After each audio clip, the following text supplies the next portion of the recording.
नमस्कार, मैं कुमार और आप देख रहे हैं स्टार मिथिला। आज 25 अप्रैल है और आज ही के दिन दरभंगा सहरसा रेलखंड पर रेल परिचालन शुरू होना था। क्षेत्रीय सांसद सुपौल के श्री दिलेश्वर कामेत के अनुसार उनका बयान था, जो मेरी बातचीत पिछले कई महीनों से डीआरएम आलोक अग्रवाल से हो रही है, समस्तीपुर रेल डिवीज़न से हो रही है, और उनका कहना है जो 25 अप्रैल 2022 से इस रेलखंड पर ट्रेन का परिचालन शुरू कर दिया जाएगा। लेकिन ऐसा हुआ नहीं। अगर दिलेश्वर कामेत की माने तो 25 अप्रैल यानी आज ही के दिन इस रेलखंड पर रेल परिचालन शुरू होना था, लेकिन हुआ नहीं। और इसी के साथ एक बार फिर इस झूठी बयानबाजी से मिथिला के लोगों को ठगा गया है, सुपौल वासियों को ठगा गया है। ये ठगने की प्रक्रिया विगत 7 वर्षों से जारी है। इससे पहले अमान परिवर्तन के नाम पर, उसके बाद पुल पुलिया के नाम पर, और अब रेल परिचालन के नाम पर। कभी सांसदों के द्वारा, कभी विधायकों के द्वारा, कभी गणमान्य व्यक्तियों के द्वारा, जो प्रतिष्ठित व्यक्ति हैं उस गांव के, उनके द्वारा कोई इस रेलखंड पर आवाज़ उठाने को तैयार नहीं है। लगातार लोग ठगे जा रहे हैं और सिर्फ ठगे ही जा रहे हैं। आखिर ऐसी कौन सी मजबूरी है इस रेलखंड पर, कोई बताने को तैयार नहीं है। वैसे एक कहानी और भी सुनने में आई है, जो 25 से लेकर के 30 के बीच में, यानी इसी महीने के बीच में अब जो शेष दिन बचा हुआ है, कभी भी रेल परिचालन शुरू कर दी जाएगी। लेकिन कम से कम रेल डिवीज़न को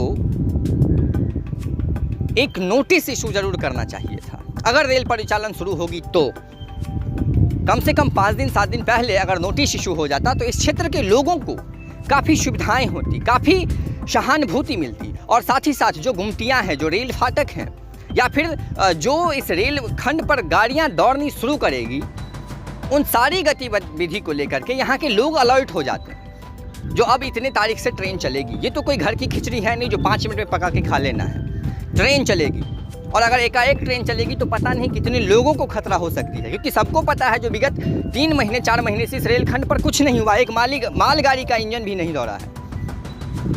तो सबको पता है और सभी लोग निश्चिंत हैं। और ऐसे में अगर अचानक ट्रेन की परिचालन तो शुरू होगी ही नहीं, तो ऐसा प्रतीत हो रहा है जो इस महीने अब ट्रेन की परिचालन शुरू होने वाली है नहीं। वैसे तो हमें मई का इंतज़ार ज़रूर करना चाहिए, और सिर्फ इंतज़ार ही करना चाहिए, क्योंकि उससे ज़्यादा हम कुछ कर नहीं सकते हैं। झंझारपुर लौखा बाजार रेलखंड में करोड़ों की धांधली चल रही है, उसका भी वीडियो हम बहुत जल्द आपको दिखाएंगे। लेकिन उस पर भी कोई बोलने को तैयार नहीं है।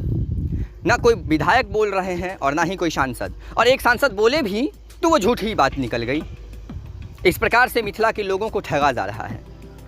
काफ़ी अच्छी चीज़ें हैं, जुड़े रहिए आप स्टार मिथिला से। ठगने की प्रक्रिया लगातार जारी है, और जिस प्रकार से मिथिला के जो व्यक्ति हैं या मिथिला क्षेत्र के जो लोग हैं, जिस प्रकार से उनको ठगा जा रहा है, आप भी कोशिश कीजिए उसी प्रकार से उन लोगों को आप भी ठगिएगा, ज़्यादा अच्छा होगा आपके लिए। दरभंगा सहरसा रेल परिचालन मिथिला क्षेत्र में एक लाइफलाइन है, लेकिन इस पर कोई जोर नहीं दिया जा रहा है। वैसे उम्मीदें ये भी लगाई जा रही है जो अगले आने वाले 3-4 महीनों तक इस रेलखंड पर ट्रेन का परिचालन नहीं होगा।